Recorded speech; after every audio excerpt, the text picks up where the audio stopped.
Hello everybody, Nick Banks again for All Things PlayStation 4, and today we have a review for you for Doom. It has been brought to my attention as well, my videos sound a little bit echoey. I do need to get a better microphone, guys, so sorry about that. We've all got to start somewhere, right? And same as usual, All Things PlayStation 4 is a developing site, so if you like this video, if it's your first time tuning into the channel, please do like, comment, subscribe, do whatever you want to do. And without further ado, let's get into it. By typical standards in the gaming industry, Doom 4, later to be rebranded as Doom, was a surprise to many of us. Very similar to Fallout 4, Bethesda announced Doom in E3 2015 and then released it a year later, PR wizards that they are. Just think of other titles and how long we've had to wait since they were first announced. Many with an ear to the ground may have had reservations for Doom, as ID Software were bought out by Bethesda last year, halfway through Doom's development. However, many of the ID veterans remain, and as you'll soon discover throughout this review, they continue to establish themselves as the FPS granddaddies of the genre. And being the grandfather of the FPS genre, ID is not afraid to show its age. From the outset of the game, you'll be whizzing around maps, weapon at the ready, with no head bob, and at a faster pace than we've become used to with modern shooters. On top of all these little old school shooter tropes that have been long forgotten, you'll be picking up health and ammo and armour, each with their own specific sound effects as you collect them. As I started playing and recognising these things, I slouched back in my chair with a sigh of relief, and I thought to myself, they've done it right.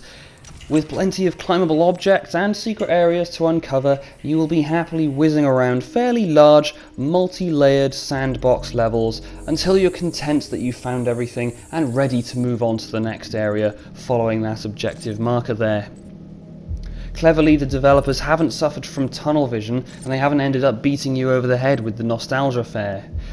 They have incorporated modern RPG-like elements into all of your weaponry and armour, which can be upgraded through many actions, to name but a few: finding secret areas or slaying every demon on the map.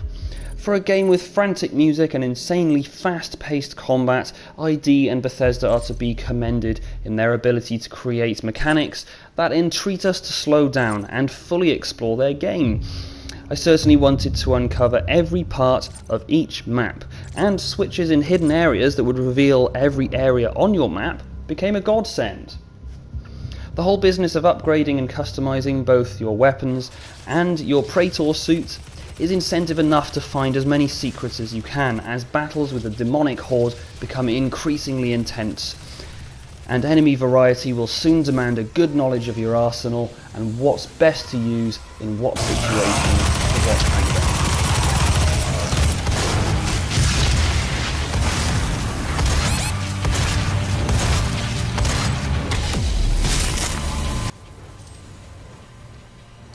Of course, getting the job done usually comes down to the gratuitous slaying of your foes. Now obviously we're stepping into the whole combat region of taking a look at the gameplay here, and when it comes to really messing up your enemy, Doom does not mess about in this regard, setting out to and succeeding in making you feel like a total badass from start to finish.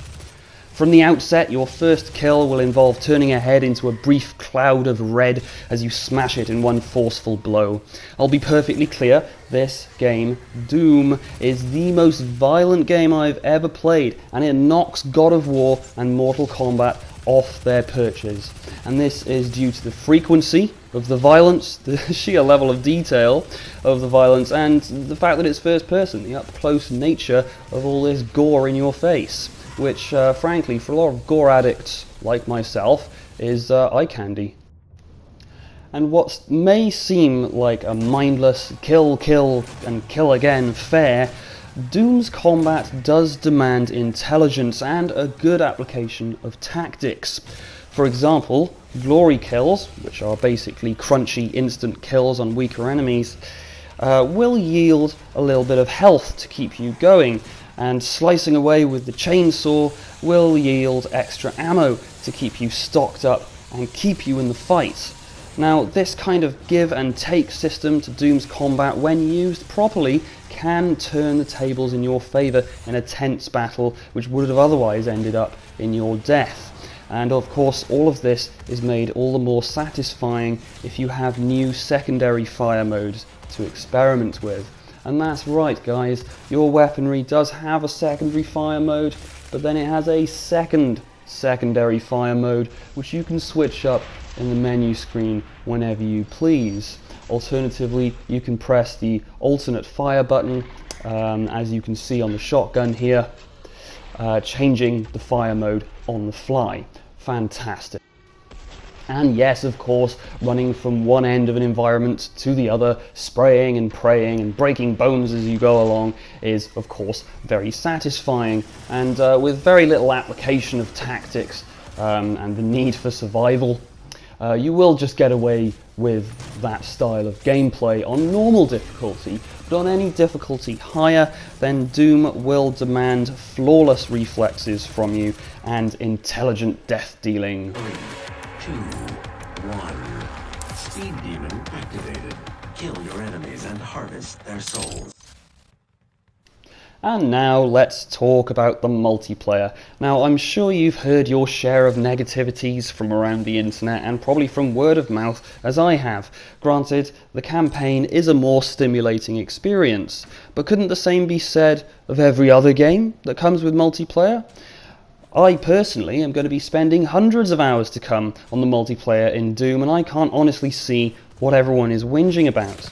The fact is, the multiplayer mechanics in Doom are unconventional, and the arcadey style of jumping twitch kills will be lost on anyone not old enough to have played Quake Arena on the school computers every lunch break when they were kids. I believe the multiplayer for Doom is getting a bad rap because it is so different. But when any game other than COD almost completely duplicates the COD style for multiplayer, don't we complain about that too? And it's worth saying, my review for Killzone Shadowfall that you can check out over on my website, I didn't actually make a video for that because it was back in the day, that game actually earned praise from myself for actually being original in how it handled multiplayer, and now so does Doom. So first of all, I'm just going to explain why it is that I personally appreciate the multiplayer in Doom, and then secondly, of course, there are negatives. There's always negatives with these things, and I will of course go into those so you guys know what to expect.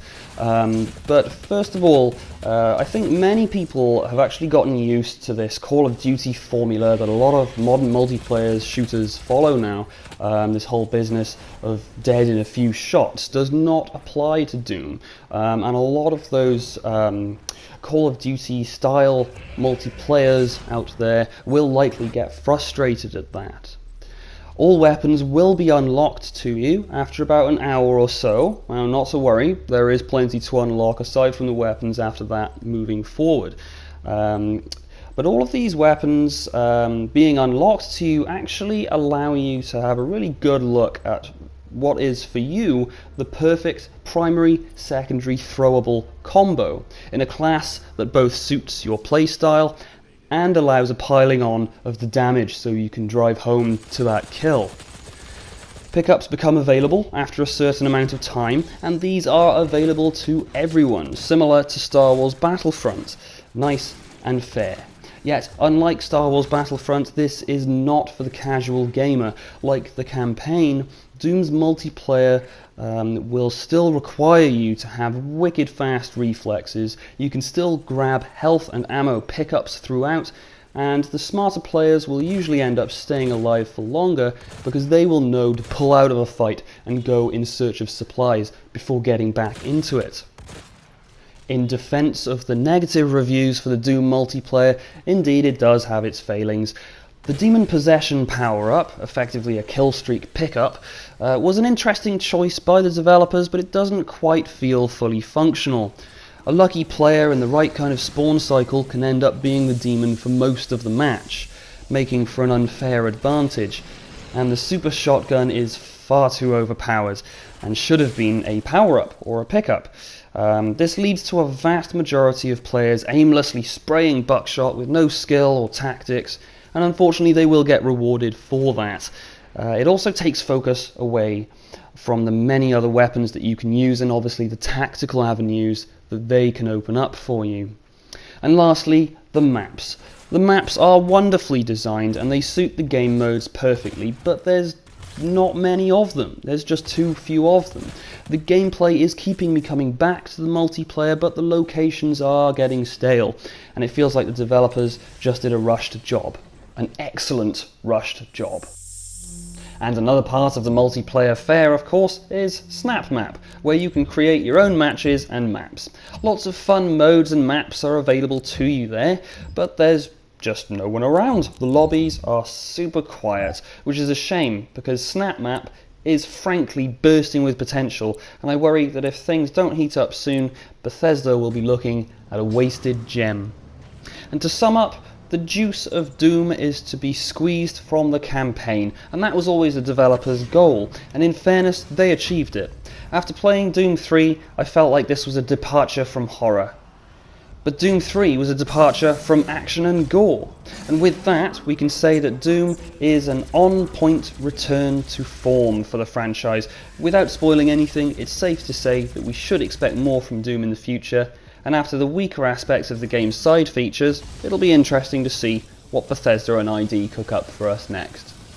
Once again guys, if you enjoyed the video, please do like, comment and subscribe. You can always check us out over on the website allthingspс4.com. And until next time guys, peace.